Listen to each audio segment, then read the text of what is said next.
প্ৰিয় শিক্ষাৰ্থীসকল 23 ফেব্ৰুৱাৰী তাৰিখৰ বিজ্ঞান বিষয়ৰ পৰীক্ষাত এমচিকিউ পাৰ্টটো তোমালোকৰ বাবে একদম সহজ কৰি দিবৰ বাবে প্ৰতিটো চেপ্টাৰৰে chapter wise most common MCQ কিছুমান তোমালোকলৈ লৈ আহিছো যিবোৰ পৰীক্ষাত অহাৰ খুবেই সম্ভাৱনা আছে আমি বৰ্তমান বায়োলজি অৰ্থাৎ জীৱবিজ্ঞান পাৰ্টটোৰ কোৱেশ্যনবোৰ ডিসকাস কৰিছো ফিজিক্স পাৰ্ট দুটা তোমালোকে ডেসক্ৰিপচন তথা এণ্ড স্ক্ৰিনত পাই যাবা তেন্তে বলা দেৰি নকৰি প্ৰশ্ন উত্তৰখিনি আলোচনা কৰো আমাৰ প্ৰথম চেপ্টাৰ হৈছে জীৱন প্ৰক্ৰিয়া লাইফ প্ৰসেস ইয়াৰ প্ৰথম প্ৰশ্নটো হৈছে যে দেহৰ জৈৱ ৰাসায়নিক গঠন তৈয়াৰ কৰা প্ৰক্ৰিয়াটোৰ নাম কি চাৰিটা অপচনৰ ভিতৰত শুদ্ধ অপচন হৈছে অপচন এ পৰিপুষ্টি খাদ্যৰ পৰা শক্তি লাভ কৰা প্ৰক্ৰিয়া পৰিপুষ্টি বুলি কোৱা হয়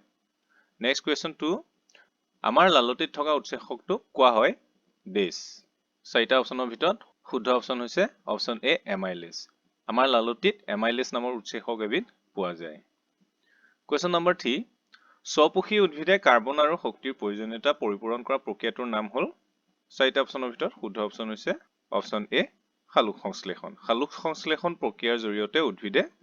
কাৰ্বন আৰু শক্তিৰ প্ৰয়োজনীয়তা পৰিপূৰণ কৰে ইয়াৰ পিছৰ প্ৰশ্ন কোনটো পুষ্টিকৰ উপাদানে আমাক বিভিন্ন কাম-কাজ কৰিবলৈ শক্তি প্ৰদান কৰে চাৰিটা অপচনৰ ভিতৰত শুদ্ধ অপচন এ শৰ্কৰা খাদ্যৰ এটা পুষ্টিকৰ উপাদান হ'ল শৰ্কৰা যি আমাক কাম কৰিবলৈ শক্তি প্ৰদান কৰে 5 নম্বৰ প্ৰশ্ন বিশ্ৰামৰত হৃদপিণ্ডত ধমনীৰ ন্যূনতম চাপক কোৱা হয় ডায়াষ্টলিক চাপ option B correct answer question number 6 তলত উল্লেখ কৰা কোনবিধ সালোক সংশ্লেষণ প্ৰক্ৰিয়াত ব্যৱহাৰ হোৱা কেঁচা সামগ্ৰী নহয় চাৰিটা অপচনৰ ভিতৰত শুদ্ধ অপচন এ অক্সিজেন সালোক সংশ্লেষণ অৰ্থাৎ উদ্ভিদে খাদ্য প্ৰস্তুত কৰোঁতে অক্সিজেনৰ কোনো প্ৰয়োজন নহয় উদ্ভিদক কাৰ্বন ডাই অক্সাইড আৰু পানীৰ প্ৰয়োজন হয় প্ৰশ্ন নম্বৰ 7 তলত উল্লেখ কৰা কোনটোৱে আমাৰ পৰিস্থিতি তন্ত্ৰত বিয়োজক হিচাপে কাম কৰে চাৰিটা অপচনৰ ভিতৰত শুদ্ধ অপচন এ মৃতজীৱী পুখী জীৱই পৰিস্থিতি তন্ত্ৰত বিয়োজক হিচাপে কাম কৰে যিবোৰ জীৱই খাদ্যৰ বাবে মৃত নাইবা ক্ষয় হোৱা বস্তুৰ ওপৰত নিৰ্ভৰ কৰে সেইসমূহক মৃতপুখী জীৱ বোলে প্ৰশ্ন নং 8 সালোক সংশ্লেষণ প্ৰক্ৰিয়াৰ বাবে উত্তৰদায়ী উদ্ভিদত থকা সেউজীয়া ৰঞ্জক পদাৰ্থবিধৰ নাম লিখা সেউজীয়া ৰঞ্জক পদাৰ্থবিধ হৈছে অপচন ডি ক্লোৰোফিল সালোক সংশ্লেষণ প্ৰক্ৰিয়াৰ বাবে উত্তৰদায়ী উদ্ভিদত থকা সেউজীয়া ৰঙা ৰঞ্জক পদাৰ্থক ক্লোৰোফিল বোলে প্ৰশ্ন নম্বৰ 9 এটো খুবেই পৰীক্ষাত আহি থাকে এটিপিৰ সম্পূৰ্ণ ৰূপটো কি এটিপিৰ সম্পূৰ্ণ ৰূপটো হৈছে অপচন ডি কাৰেক্ট আনসাৰ এডেনচাইন ট্ৰাইফসফেট প্ৰশ্ন নং 10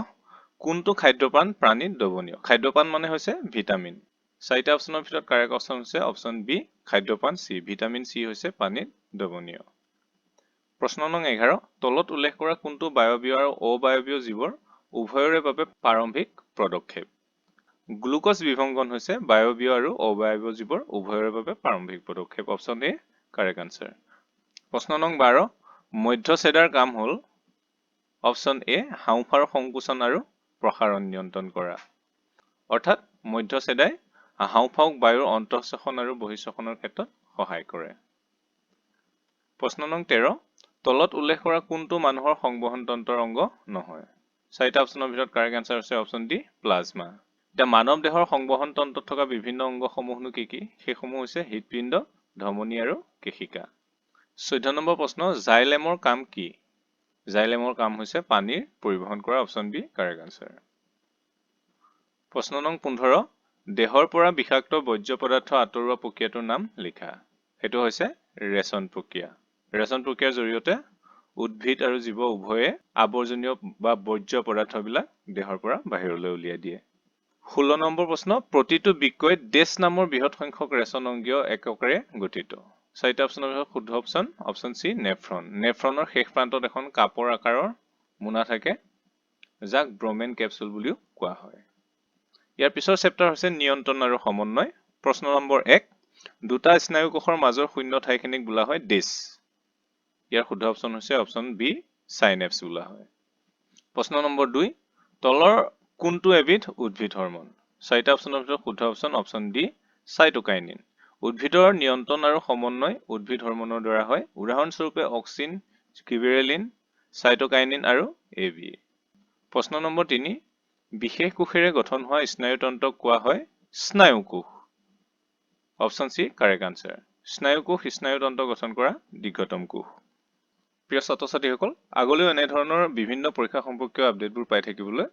আমাৰ চেনেলটো সাবস্ক্ৰাইব কৰি দিবা আৰু ভিডিঅ'টো তোমালোকলৈ আগবঢ়াৰ বিনিময়ত মাত্ৰ এটা লাইক কৰি আমাক কমেন্টৰ জৰিয়তে তোমালোকৰ কিবা সমস্যা থাকিলে জনাবা আমি নিশ্চয় সহায় কৰিবলৈ চেষ্টা কৰিম 4 নম্বৰ প্ৰশ্ন উদ্ভিদত থকা বৃদ্ধি হৰম'নবিধ হ'ল ডেছ abscisic acid option D correct answer প্ৰশ্ন নম্বৰ 5 গৰম প্লেট এখন স্পৰ্শ কৰিলে আমাৰ হাতখন আঁতৰাই অনা কাৰ্যটো হৈছে ডেছৰ এটা উদাহৰণ ইয়াৰ শুদ্ধ অপচন হৈছে অপচন সি প্ৰতিক্ৰিয়া প্ৰশ্ন নম্বৰ 6 কোন স্নায়ুতন্ত্ৰই আমাৰ মস্তিষ্কৰ সচেতন নিয়ন্ত্ৰণত থকা স্বতন্ত্ৰ ক্ৰিয়া কৰাত সহায় কৰে ঐচ্ছিক স্নায়ুতন্ত্ৰই আমাৰ মস্তিষ্কৰ সচেতন নিয়ন্ত্ৰণত থকা স্বতন্ত্ৰ ক্ৰিয়া কৰাত সহায় কৰে অপচন বি কাৰেক্ট আনসাৰ প্ৰশ্ন নম্বৰ 7 সাইনেপ্স বা সংযোগী পথ তলৰ কোন দুটাৰ মাজত থকা মধ্যৱৰ্তী ব্যৱধান দুটা স্নায়ুকোষ অপচন সি কাৰেক্ট আনসাৰ দুটা স্নায়ুকোষৰ মধ্যৱৰ্তী ব্যৱধানক সাইনেপ্স বোলে 8 নম্বৰ প্ৰশ্ন এড্ৰিনেলিন হৰম'ন প্ৰস্তুত কৰা অন্তঃস্ৰাৱী গ্ৰন্থিটোৰ নাম লিখা এড্ৰিনেলিন হৰম'ন প্ৰস্তুত কৰা অন্তঃস্ৰাৱী গ্ৰন্থিটো হৈছে অপচন বি অধিবৃক্ক গ্ৰন্থি অধিবৃক্ক গ্ৰন্থিয়ে অধিবৃক্কৰ হৰম'ন তৈয়াৰ কৰে যি আমাৰ দেহক জৰুৰী অৱস্থা যেনে বিপদ ক্ৰোধ আদিৰ বাবে আমাৰ দেহক সৰ্বোচ্চ দক্ষতাৰে প্ৰস্তুত কৰে প্ৰশ্ন নম্বৰ 9 আমাৰ দেহত পিটুইটাৰী গ্ৰন্থি ক'ত আছে আমাৰ দেহত পিটুইটাৰী গ্ৰন্থি মস্তিষ্কৰ তলত অৱস্থিত option C correct answer 10 number কোনটো হৰম'নে দেহত শৰ্কৰা চৰ্বি প্ৰটিনৰ বিপাকীয় ক্ৰিয়াৰ হাৰ নিয়ন্ত্ৰণ কৰে ইয়াৰ শুদ্ধ অপচন হৈছে অপচন এ ইনসুলিন হৰম'নে 11 নম্বৰ খালি ঠাই পূৰ কৰা থাইৰক্সিনৰ অভাৱত ডেছ হয় থাইৰক্সিনৰ অভাৱত গৰল ৰোগ হয় গৰল ৰোগ হৈছে থাইৰয়ড গ্ৰন্থি বৃদ্ধিৰ ফলত ডিঙি ফুলি উঠা বা উখহি পৰা এবিধ ৰোগ প্ৰশ্ন নম্বৰ 12 কোনটো গ্ৰন্থি কেৱল মহিলাৰ দেহত থাকে চাৰিটা অপচনৰ ভিতৰত শুদ্ধ অপচন হৈছে অপচন এ ডিম্বাশয় ডিম্বাশয় হ'ল এনে এবিধ গ্ৰন্থি যি কেৱল মহিলাৰ দেহত থাকে ডিম্বাশয়ে দুটা স্ত্ৰী যৌন হৰম'ন প্ৰস্তুত কৰে যাক ক্ৰমে এষ্ট্ৰোজেন আৰু প্ৰজেষ্টেৰন কোৱা হয় ইয়াৰ পিছৰ চেপ্টাৰ হৈছে জীৱই কেনেকৈ বংশ বিস্তাৰ কৰে কোৱেশ্চন নম্বৰ 1 খালি ঠাই পূৰ কৰা ডি বিভাজন প্ৰক্ৰিয়া সংঘটিত হয় ডেছত ইয়াৰ শুদ্ধ অপচন হৈছে অপচন এ এমিবাত ডি বিভাজন প্ৰক্ৰিয়াত পিতৃকোষটোৱে দুটা সদৃশ অপত্য কোষৰ হৈ নতুন জীৱৰ সৃষ্টি কৰে প্ৰশ্ন নম্বৰ 2 জনন কোষ জড়িত নোহোৱাকৈ এজন পিতৃ বা মাতৃৰ দ্বাৰা নতুন জীৱৰ সৃষ্টি হোৱা প্ৰজননৰ প্ৰকাৰটোৰ নাম হ'ল ডেছ ইয়াৰ শুদ্ধ অপচনটো হৈছে অপচন বি অযৌন প্ৰজনন অযৌন প্ৰজননত নতুন জীৱ সৃষ্টি কৰিবলৈ কেৱল এজন পিতা নাইবা মাতাৰ প্ৰয়োজন হয় প্ৰশ্ন নম্বৰ 3 এককোষী জীৱ লেছমেনিয়াৰ বাবে কি ৰোগ হয় ইয়াৰ শুদ্ধ অপচন হৈছে অপচন এ কোলাজৰ হয় লেছমেনিয়া হ'ল এবিধ পৰজীৱী যি কোলাজৰ ৰোগৰ লক্ষণ 4 নম্বৰ প্ৰশ্ন কোনটো জীৱৰ পৰা এন্টিবায়োটিক ড্ৰাগ পেনিচিলিন প্ৰস্তুত কৰা হয় চাৰিটা অপচনৰ ভিতৰত শুদ্ধ অপচন হৈছে অপচন বি পেনিচিলিয়াম ভেকুৰ 5 নম্বৰ প্ৰশ্ন তলত উল্লেখ কৰা কোনটো উদ্ভিদৰ কৃত্ৰিম বংশবৃদ্ধিৰ পদ্ধতি নহয় ইয়াৰ শুদ্ধ অপচন হৈছে অপচন সি বীজ অংকুৰণ অৰ্থাৎ কৃত্ৰিম বুলি ক'লে কি মানুহে নিজাকৈ পদ্ধতি আৱিষ্কৃত কৰি লৈ পেলাই বংশবৃদ্ধি কৰাৰ প্ৰক্ৰিয়া কিন্তু বীজ অংকুৰণটো প্ৰাকৃতিক তাৰ বাহিৰে কাটিং তৰপিয়া কলম এইবিলাক মানুহে সৃষ্টি কৰা অংকুৰণ পদ্ধতি প্ৰশ্ন নম্বৰ 6 যৌন প্ৰজননৰ সময়ত যোজন কোষ গঠন কৰিবলৈ এটা পুংজনন কোষ আৰু এটা স্ত্ৰী জনন কোষৰ মিলনক ডেছ বুলি কোৱা হয় ইয়াৰ চাৰিটা অপচনৰ ভিতৰত শুদ্ধ অপচন বি নিষেচন যৌন প্ৰজননৰ সময়ত যোজন কোষ গঠনৰ বাবে ডিম্বাণুৰ লগত শুক্ৰাণুৰ মিলন ঘটাকে নিষেচন বোলে প্ৰশ্ন নম্বৰ 7 স্ত্ৰীকেশৰ বা গৰ্ভকেশৰৰ শীৰ্ষ অংশটো কোনটো ইয়াৰ শুদ্ধ অপচন হৈছে অপচন বি গৰ্ভমুণ্ডই পুংকেশৰৰ পৰাগধানীৰ পৰা পৰাগ ৰেণু লাভ কৰে প্ৰশ্ন নং 8 কোন ধৰণৰ প্ৰজনন বিশেষ প্ৰজনন কোষ জনন কোষৰ মাধ্যমেৰে সম্পন্ন হয় চাৰিটা অপচনৰ ভিতৰত শুদ্ধ অপচন হৈছে অপচন বি যৌন প্ৰজননত দুটা জনন কোষ জড়িত থাকে এই দুটা হ'ল পুংজনন কোষ আৰু স্ত্ৰী জনন কোষ ইয়াৰ নেক্সট চেপ্টাৰ হৈছে বংশগতি আৰু ক্ৰমবিকাশ প্ৰথম প্ৰশ্ন সমষস্থ অংগৰ এটা উদাহৰণ হৈছে চাৰিটা অপচনৰ ভিতৰত শুদ্ধ অপচন সি পাৰৰ পাখি আৰু মানুহৰ হাত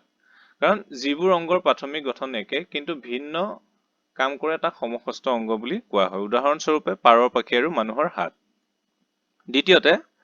তলৰ কোনজোৰ ক্ৰমোজমে মানুহৰ সন্তানৰ ক্ষেত্ৰত পুৰুষ লিংগ নিৰ্ধাৰণ কৰিব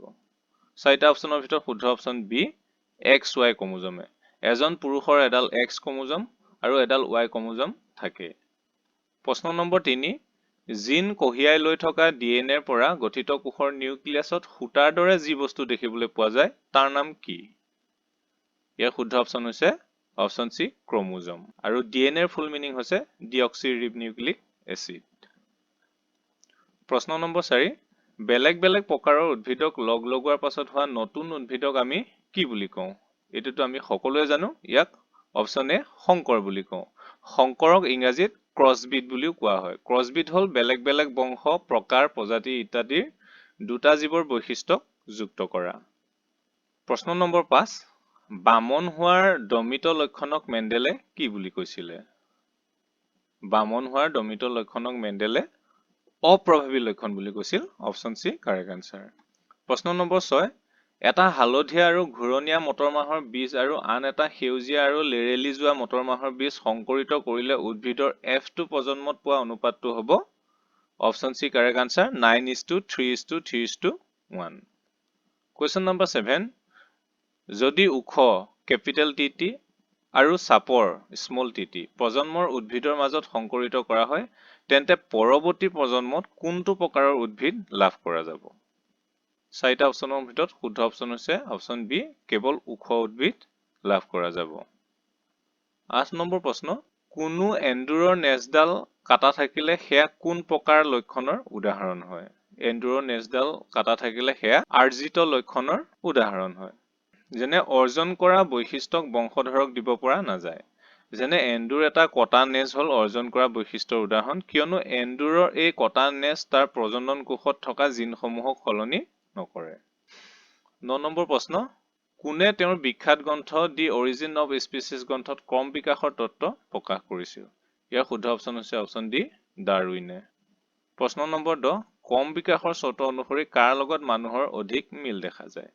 চাৰিটা অপচনৰ ভিতৰত শুদ্ধ অপচন হৈছে অপচন সি চিম্পাঞ্জী। মানুহৰ লগত চিম্পাঞ্জীৰ মিল দেখা যায়। কিন্তু মানুহৰ কৰ্ম বিকাশ চিম্পাঞ্জীৰ পৰা হোৱা নাই। আচলতে বহু যুগ আগতে দুয়োৰে পূৰ্বপুৰুষ একেই আছিল। প্ৰিয় ছাত্ৰ ছাত্ৰীসকল বায়লজি পাৰ্টটো ইমানতে শেষ হৈছে। ফিজিক্স আৰু কেমিষ্ট্ৰি পাৰ্টটো বৰ্তমান তোমালোকে এন স্ক্ৰীনত দেখি আছা। সেইকেইটা ভিডিঅ'ৰ প্ৰশ্ন উত্তৰসমূহ চাই তোমালোকে পৰীক্ষাৰ বাবে পূৰ্ণ উদ্যমেৰে সাজু হ'ব বুলি আশা কৰিলো। সকলোৰে পৰীক্ষা ভাল হওক। ধন্যবাদ।